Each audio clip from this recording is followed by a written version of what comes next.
Welcome back to another episode of the Canon, where I bring you the latest in comic book and superhero movie news. I'm your host Terry, and I'm ready to bring you stuff that matters. Just a reminder, go to the description for the time codes to jump around between the subjects. Alright, so for our first bit of news today, Ron Howard is now taking over as director for the Young Han Solo spin-off movie for Lucasfilms.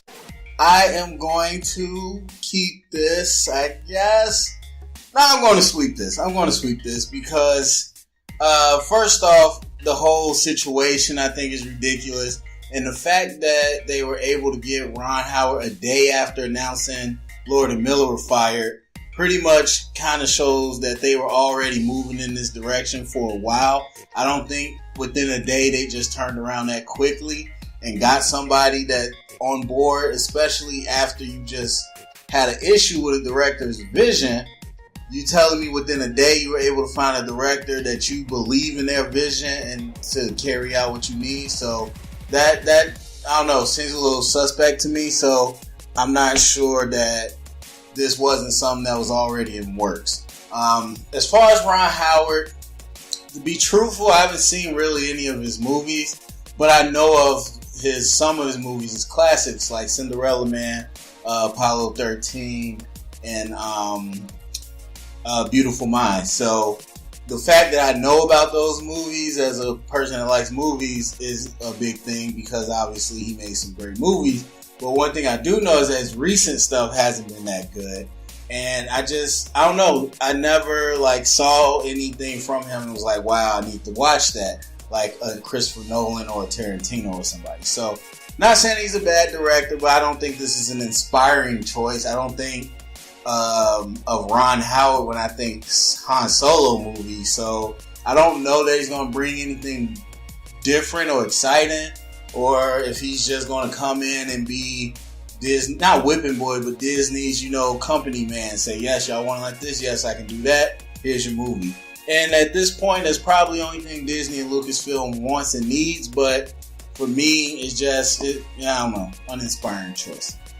So the next bit of news that we got is that there's a report, I wouldn't say it's confirmed, but there's a report that Carnage is going to be the main villain in the Venom movie. I'm going to sweep this, actually. I like Carnage, I like Venom and all that. The thing with that, to me, and we'll see how they work this, is that all along Venom and Black Cat, Silver Sable, all this stuff was going to be with Spider-Man. Despite what everybody tried to say, I told y'all it's going to be with Spider-Man. They wouldn't do it without him. And so, at some point, Tom Holland's going to intermesh. If you know the Spider-Man lore, Venom comes about after Peter has the black symbiote suit, and it leaves him and ends up with Eddie Brock. So if that's the case, and then Carnage obviously comes along after Venom as another symbiote. So you're talking about within the cartoon and comics, some down the line type stuff after Spider-Man. We're just now getting Spider-Man Homecoming. Venom is supposed to happen in 2018. Homecoming is coming out in 2017. So you're telling me there's going to be no Spider-Man movie in between that, but we're already going to be at Venom and Carnage and Black Cat and Silver Sable, where we're just meeting an origin, pretty much Peter Parker in high school.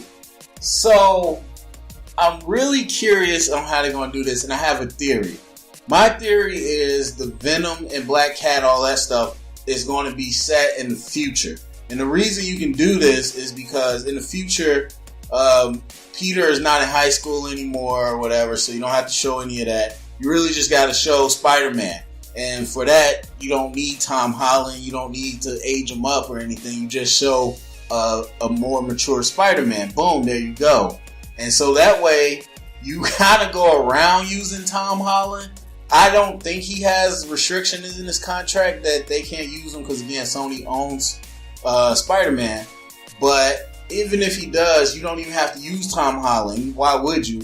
You just use whatever 3D, whatever you got to do special effects for Spider-Man. And say, this is Spider-Man, it's Peter Parker, and you never show his actual face. Boom, there you go.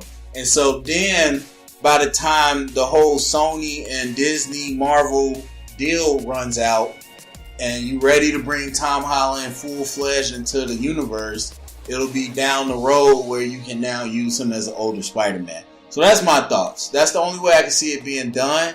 If that's the case, if that's what we find out, then I'm all for it. Let's go right ahead. Cool, Carnage, because Carnage and Venom should go against each other. But until then, I'm going to have to sweep it because I don't see how that's all going to fit within this timeline. So yeah, let me know your thoughts about it though. What do you think about Ron Howard taking over? How do you think Venom, Carnage, and Spider-Man are all going to fit in the timeline? Go to the comment section, let me know. Give a thumbs up, subscribe, and if you heard it here, it's official canon.